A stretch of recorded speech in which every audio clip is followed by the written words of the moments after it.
Beshut Moray Verabotai, avec la permission d'Hachem, nous sommes dans les 3 semaines de deuil de la destruction de Beth Amikdash. Et toujours, la paracha de Matot et de Masaé, ces 2 parachiotes, ils sont toujours à cette période-là, des 3 semaines. Toujours ça tombe comme ça. Et je me rappelle que toujours à la paracha de Devarim, la paracha de la semaine prochaine, elle aussi, elle tombe à peu près aux alentours de Tisha B'Av. C'est comme ça. Alors c'est quoi la paracha de Matot Masei? La paracha de Matot Masei, elle nous parle de Hachem, il dit à Moshe Rabbeinu de parler avec les bénis Israël, qu'ils fassent attention à ce qui sort de la bouche. Parce que la bouche, elle est sans limite. Quand il dit Shlomo Amelech, la vie et la mort, ils sont entre les mains de la bouche. Et Hachem, il veut nous éduquer. Il ne faut pas qu'on soit des gens menteurs. Que lorsqu'on dit quelque chose avec la bouche, il faut la respecter. Vous savez, avec les mains, on construit. Avec le cerveau, on construit. Avec la bouche aussi, on construit. La bouche, c'est donner des ordres. Vous savez que on a beau imaginer 1000 choses, mais si on ne donne pas l'ordre avec la bouche, alors rien ne se fait. Pour réaliser les pensées, il faut le dire avec la bouche. Parce que, c'est par exemple, vous pensez que vous allez me donner $1 million. Ça ne veut pas dire que vous me l'avez donné, parce que vous l'avez uniquement pensé. Alors, il faut que ça sorte de votre bouche. Lorsque vous me dites, je vais vous donner $1 million, alors, ça sort de la bouche. Et la Torah veut dire que ce qui sort de la bouche, c'est une signature. Par exemple, vous écrivez un chèque. Un chèque, s'il n'est pas signé, il n'est pas valable. Mais la bouche, c'est valable. Tout ce qui sort de la bouche, c'est 1 milliard de fois plus que le chèque signé. Et c'est ça ce que la Torah dit. Un juif qui a la neshama, parce que n'oubliez pas que le juif, ce qu'il a en lui, une partie de Dieu. Lorsqu'Akadosh Baruch Hu, il a créé Adam Arishon, Akadosh Baruch Hu, il a injecté de son souffle sur Adam Arishon. Et le Targum, il dit, c'est quoi le souffle? Wah memalala, la force de parler. Que l'homme, il peut parler comme le bon Dieu. On a vu que c'est Hachem seul qui pouvait parler. Alors là aussi, l'homme, il peut parler.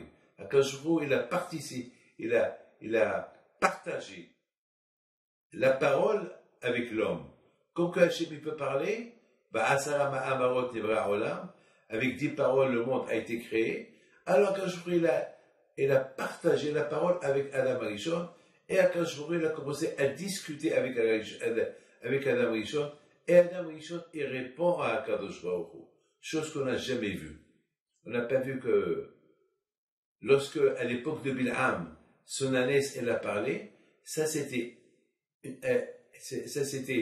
très exceptionnel, que Hachem, il a créé cette création, que l'animal, elle peut parler depuis la création du monde. C'est-à-dire que Hachem, il n'a pas donné l'usage à la parole aux animaux, que à l'homme. Donc la Torah, elle nous avertit que, étant donné que l'homme, il a ce qu'on appelle, il a une partie d'Hachem, le souffle d'Hachem, il partage avec lui la force de la parole. Donc, comme que c'est écrit dans la Torah, Baruch Omer ve'oseh, que Hachem soit béni parce que tout ce qu'il dit, oseh, il fait. Alors toi aussi. Lo yached devaru, kechol asher yetze mipi ve'aseh. Toi aussi, il ne faut pas banaliser ta parole. Ce qui sort de ta parole, il faut le réaliser. Et surtout, il ne faut pas oublier une chose, que la semaine prochaine, c'est la paracha de Devarim. Devarim, ça veut dire la paracha des paroles. Ça veut dire, quelle est la connexion entre la paracha de Matot et Devarim? Matot, on nous parle, il faut faire attention à la parole, ne pas abuser de la parole. La parole, c'est de l'or. La parole, il faut respecter ce qui sort de ta parole. Et surtout, il ne faut pas dire des bêtises avec ta bouche, avec la parole. Donc, la Torah, la semaine prochaine, elle te parle, elle est à Devarim. Voici les paroles. Ça veut dire, alors, elle est,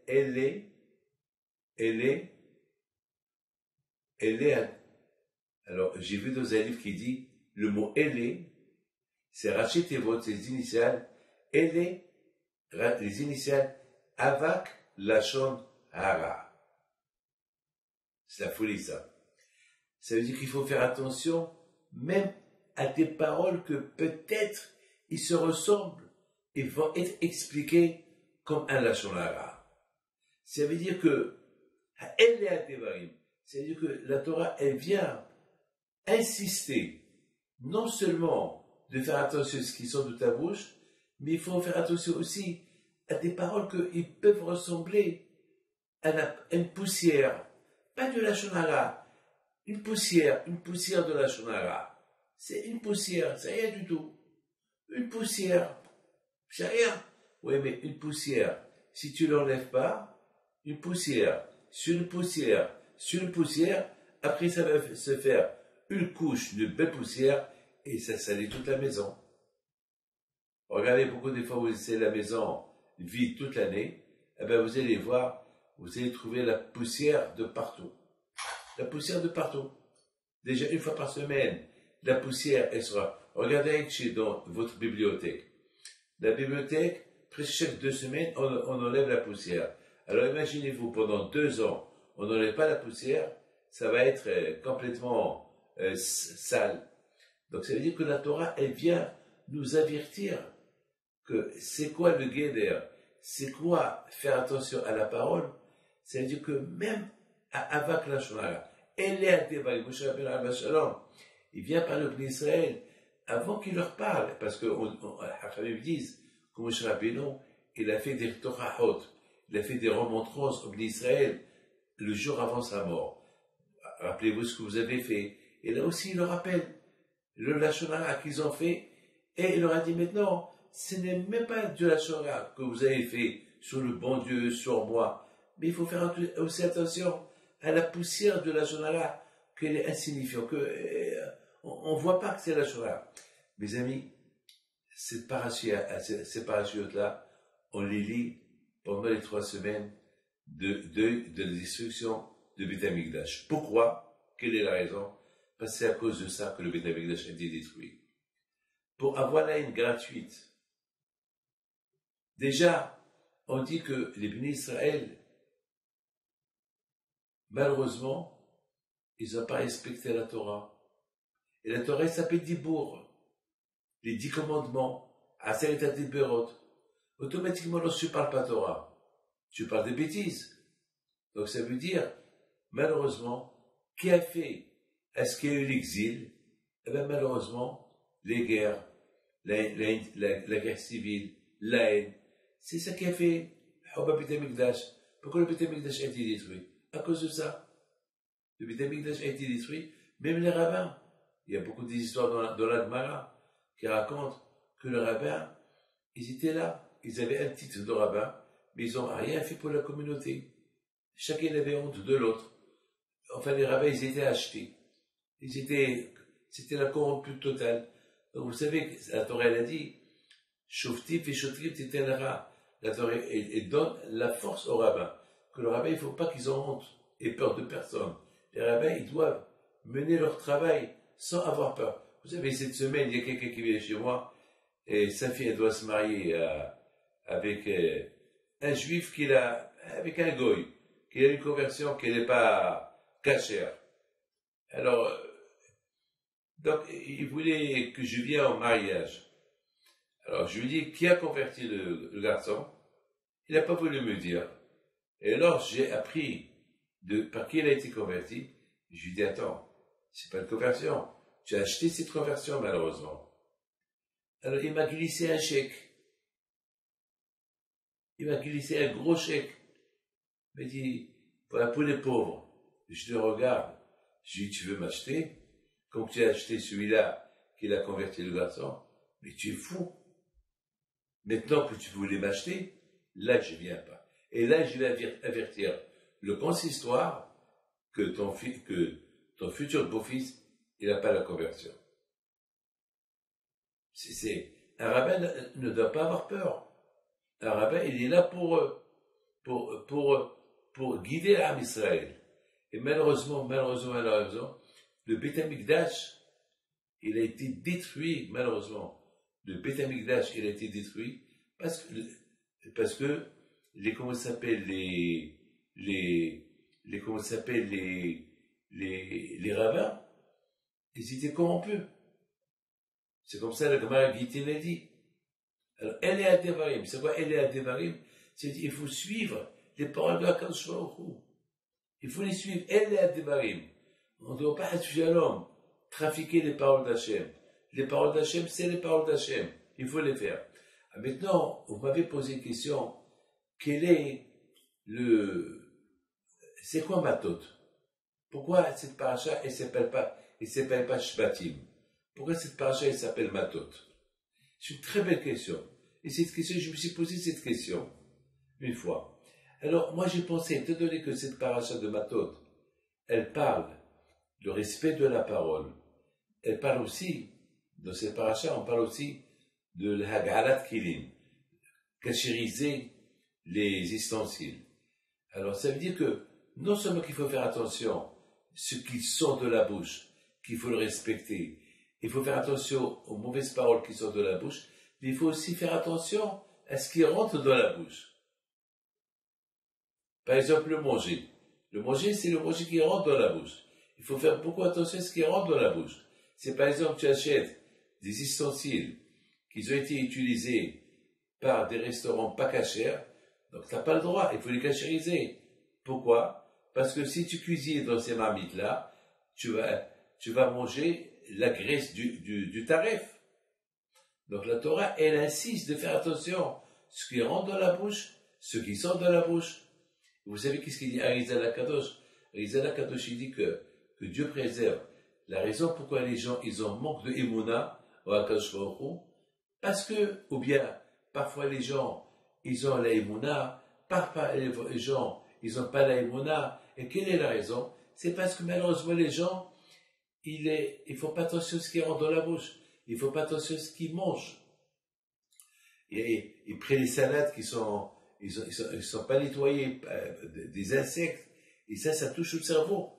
Et lorsque ça touche le cerveau, là, il n'y a pas de concentration dans la prière, il n'y a pas d'émouna, il n'y a pas de hachamem. Il y a beaucoup de gens qui me posent la question, ils me disent, il nous manque la émouna, il nous manque la hachamem. Alors, je leur dis, il faut faire attention à la bouche. Parce que tout vient de la bouche. Et j'ai dit, après 120 ans, quelqu'un va arriver dans le ciel, et on va lui dire que dans toute ta vie, tu n'as pas prié. Il va dire, mais toute ma vie, j'ai mis de filine. Ils vont dire, non, toute ta vie, tu n'as pas prié. Pourquoi? Ils vont lui dire, parce que tu as mangé du taref, tu as mangé des insectes, tu as mangé de la salade mal lavée, et dans cette salade-là, il y avait des insectes. Et les insectes, ça bouche le cerveau. Et lorsque ça bouche le cerveau, ça fait un rideau entre toi et le bon Dieu. Donc, comme si jamais tu as prié. Ou quelqu'un qui parle de la médisance, il perd tous ses mitzvot, tous ses prières, il les perd. Alors, maintenant, cette paracha de Matot, elle s'appelle Matot, c'est les tribus. Maintenant, je vais te rappeler la paracha de Korah. La paracha de Korah, il y avait une révolution contre Moshe Rabbeinu. Korah, il a réuni 250 grands rabbins des 12 tribus contre Moshe Rabbeinu. Pourquoi? Ils ont dit à Moshe Rabbeinu, pourquoi tu as désigné Aaron à Cohen comme Cohen Gadol? Pourquoi pas nous? Pourquoi que les Cohen? Pourquoi que ta famille? Pourquoi que la tribu de Lévi, ils ont les Kohanim? Pourquoi pas Réhouben, Shimon, Yehuda, Issachar, Zvulon. Il y avait une révolution. Donc, à la fin de la révolution, qu'est-ce qui s'est passé? Il s'est passé que Akadosh Baruch Hu s'est énervé, parce qu'il voit que tous les Juifs, ils étaient contre Moshe Rabbeinu, contre la Torah. Quand il a commencé à rigoler sur le Talit Katan, il a commencé à rigoler sur les sacrifices, il a banalisé la Torah. Et les Juifs ont commencé à rigoler, ils ont même dit à Moshe Rabbeinu, hey, tu as quitté ta femme, alors tu es en train de regarder les autres femmes. Et du coup, tous les hommes, ils ont interdit à leurs femmes de sortir de la tente pour ne pas que Moshe Rabbeinu les regarde. Regarde où ils sont arrivés, ces fous-là. Alors, bien sûr, vous savez, le seul moyen pour éliminer ce Korach qui a fait la révolution, c'est quoi? La terre s'est ouverte, elle a englouti, avec tout le monde. Alors maintenant, les Torah Israël, ils ont dit à Moshe Rabbeinu, le problème, il n'est pas résolu. Parce que tout l'argument de Korach, c'était pourquoi nous, les tribus, on n'a pas un Kohen Gadol. Pourquoi que Shevet Lévi? Alors maintenant, le problème il y est. Qu'est-ce que je ferais dire Moshe Rabbeinu? Dis-leur que chacun, il apporte un maté. Tous les chefs de tribus, ils apportent un maté. Un maté, c'est quoi un maté? Un bâton. Alors maintenant, un bâton, maté, il s'appelle bâton, et maté, il s'appelle tribu. Et Hachem, il a dit à Moshe Rabbeinu, puisque chaque tribu, elle a porté son bâton, alors attendez jusqu'au matin, le bâton qui va fleurir, on va voir de quelle tribu il est. Et c'est de cette tribu qu'il y aura le Kohen Gadol. Le lendemain matin, tous les matotes, tous les bâtons de chaque tribu, elle n'a pas fleuri, pas de fleurs. La seule qui a fleuri, c'était le maté de Aaron, le bâton de Aaron. Donc tout le monde a compris que maintenant, c'est fini, plus de discussion, personne va contester comment ça s'appelle, la tribu de Lévi. La tribu de Lévi, c'est eux les Léviim, c'est eux qui s'occupent de Beth Amikdash, c'est eux maintenant qui vont c'est il y a les Kohanim. Donc, point final, l'affaire, elle est close. Et Hachem, il a dit que chacun, maintenant, il prend son maté. Alors, la tribu de Réhouven, elle est rentrée, elle a pris son bâton. La tribu de Shimon, elle est rentrée, elle a pris son bâton. Yehuda, elle a pris son bâton. Chacun, il a pris son bâton. Maintenant, tout le monde a compris. Hachem, il a choisi Réhouven. C'est ça, elle est un bâton. La Kadosh Baruch Hu dit à Moshe Rabbeinu, Moshe, rappelle aux chefs de tribu la révolution qu'il y avait contre Moshe Rabbeinu. Et tout ça à cause des paroles de Korach. Alors maintenant, quand je vais dire Moshe Rabbeinu, tu parles arraché à Matot. Tu parles aux chefs de ceux qui ont pris les Matot. Les chefs des tribus qui ont pris les bâtons. Ça, c'est quelque chose que vous avez jamais entendu. Et ces chefs-là qui ont pris les bâtons, eux, c'est les responsables de chaque tribu à eux. C'est pour ça que la Torah ici, étant donné que la Torah, elle parle de l'unité, Ahdout, alors Akadosh Baruch Hu rappelle les chefs de tribu que chacun il a pris un maté, un bâton, et qu'il n'a pas fleuri. Ça veut dire un signal de, c'est pas la peine de faire de la révolution. Alors, Hachem dit à Moshe Rabbeinu, dis-leur que les révolutions, ils commencent à cause de la bouche.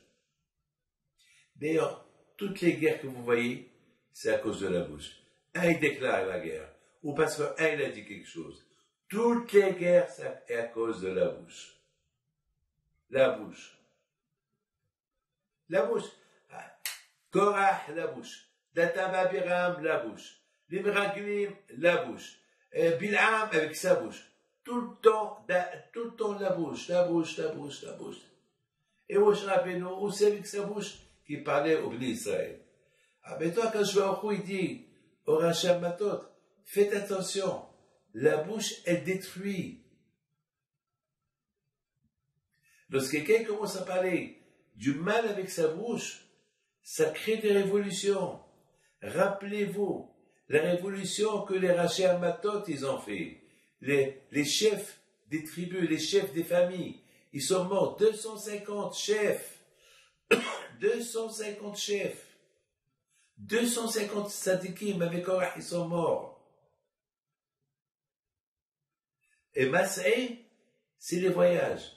Parce que s'il n'y avait pas ce guerre-là, il n'y aurait pas eu tous ces Mas'é-là. On serait rentré en Israël direct. Tous ces stops qu'on a fait, 42 stops, tous ces stops qu'on a fait, c'est à cause de la bouche. D'ailleurs, à chaque stop, il y a eu une révolution.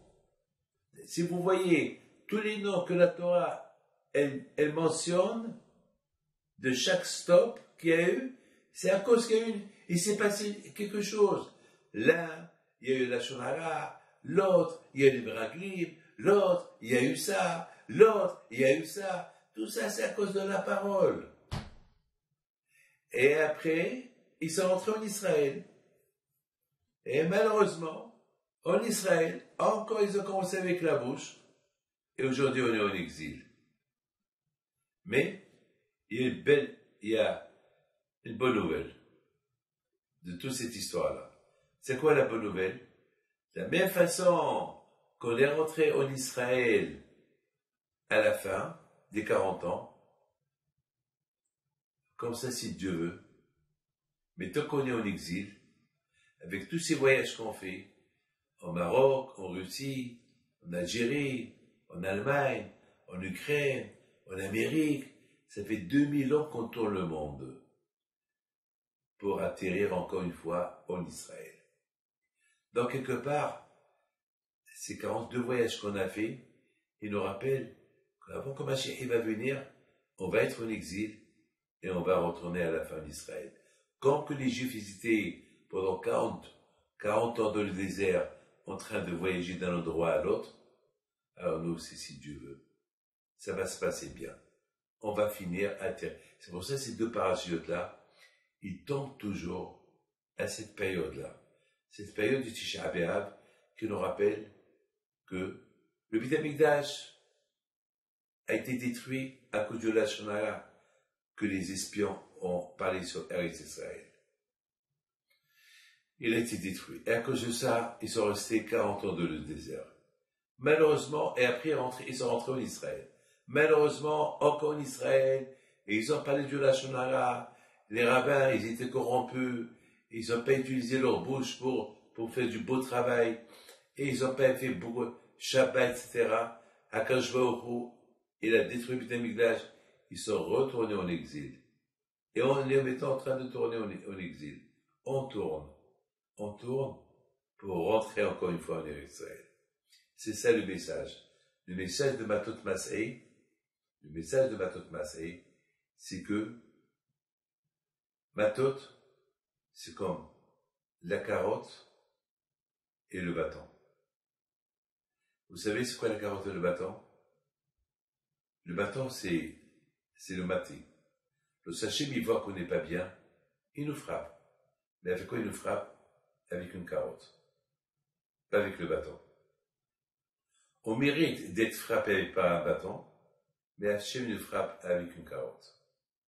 Souple, pas fort.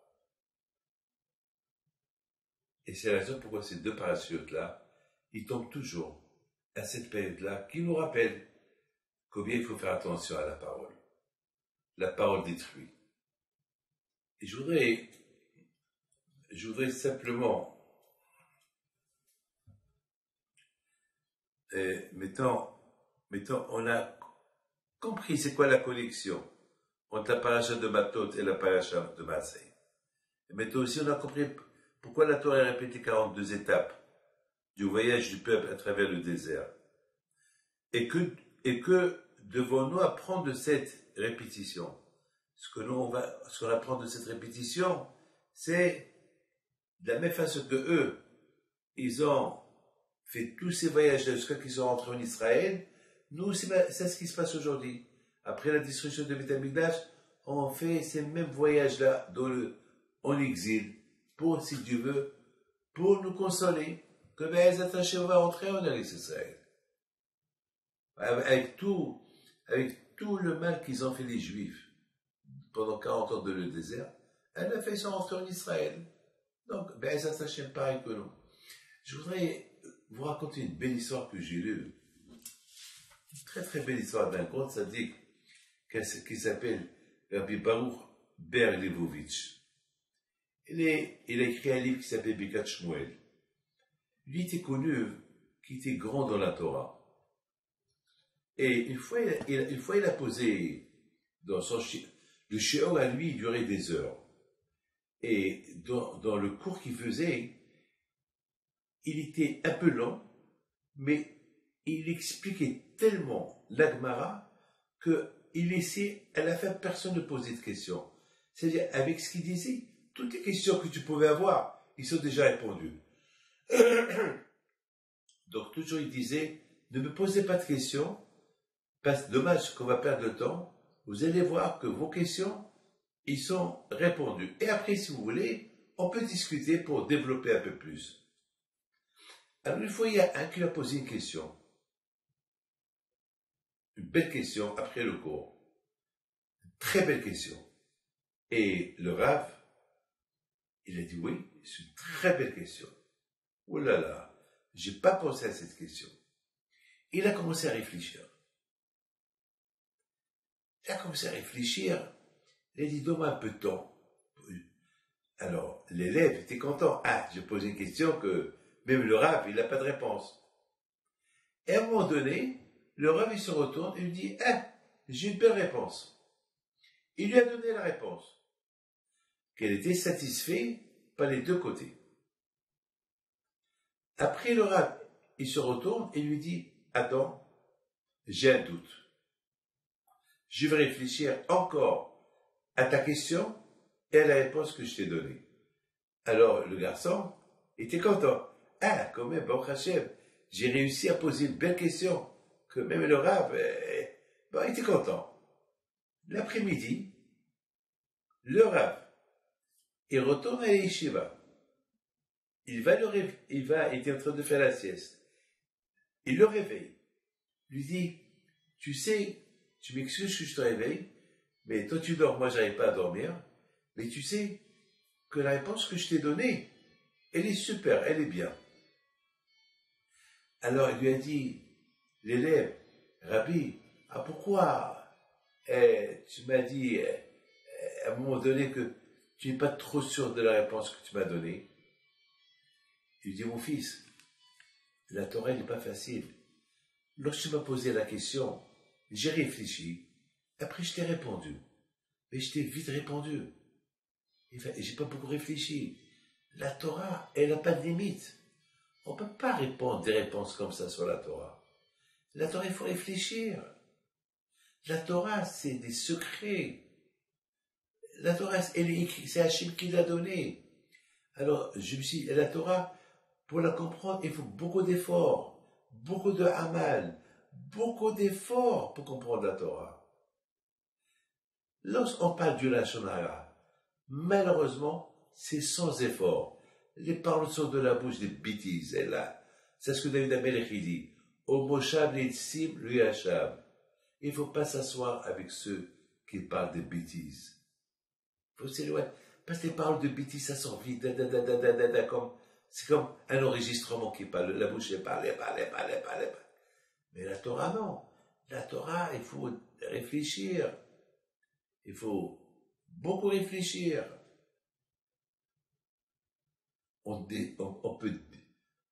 Vous savez, il y a une fois Rav Shach, alav shalom, il donnait un cours par semaine, le mardi.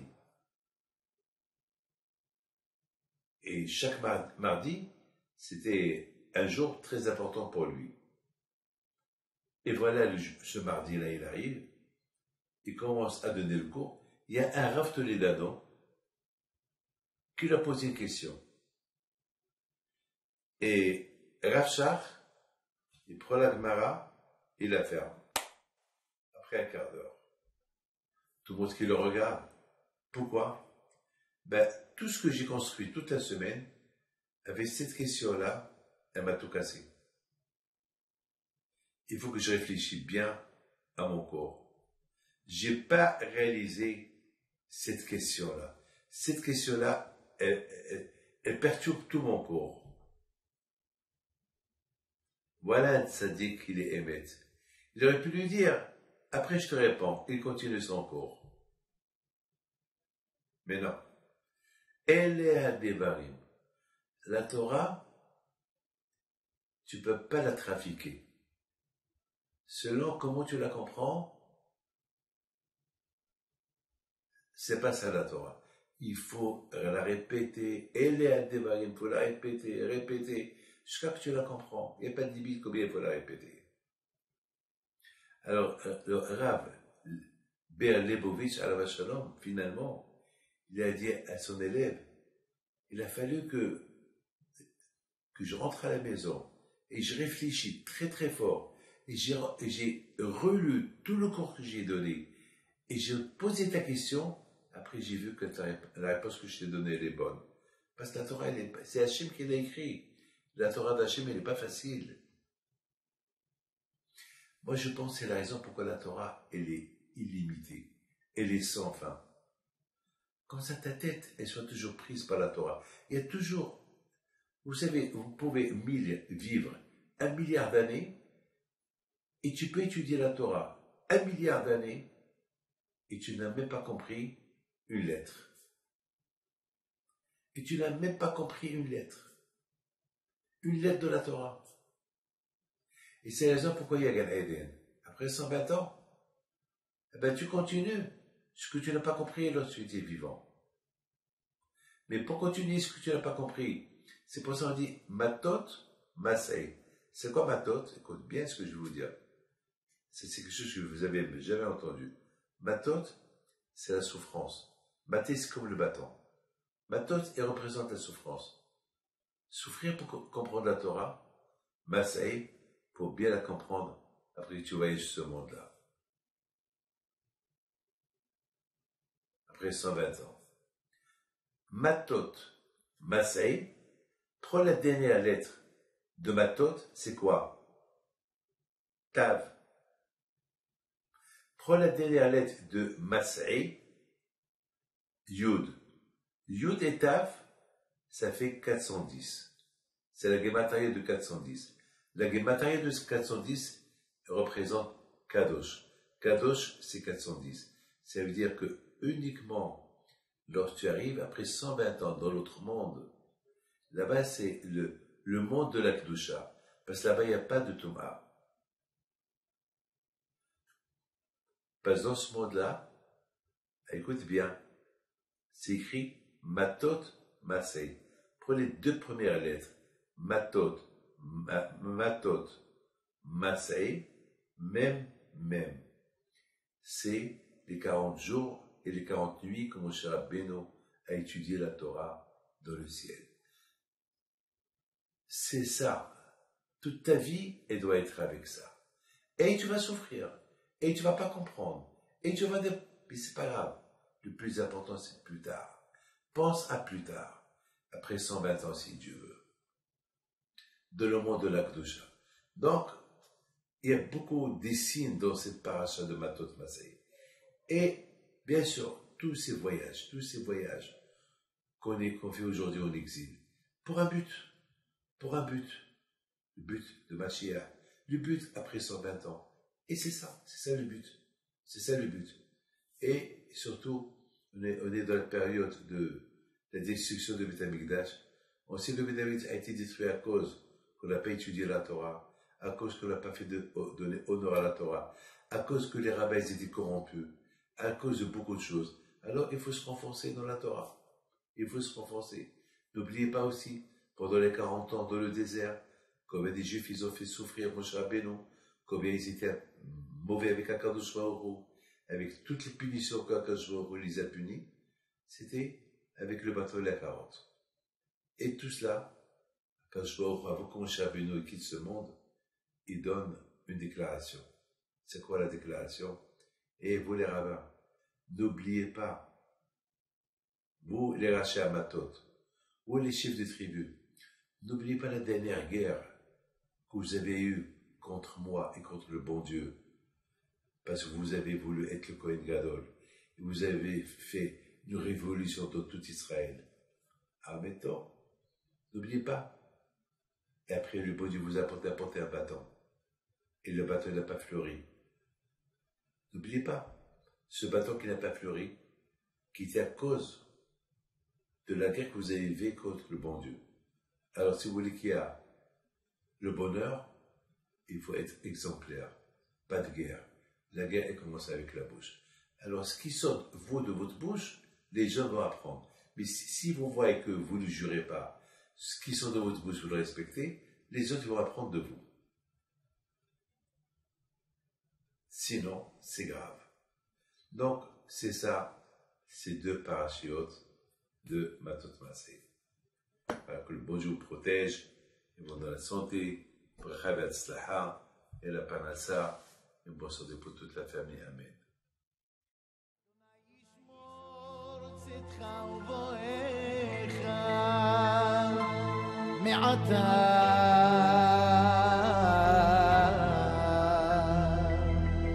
ועד עולם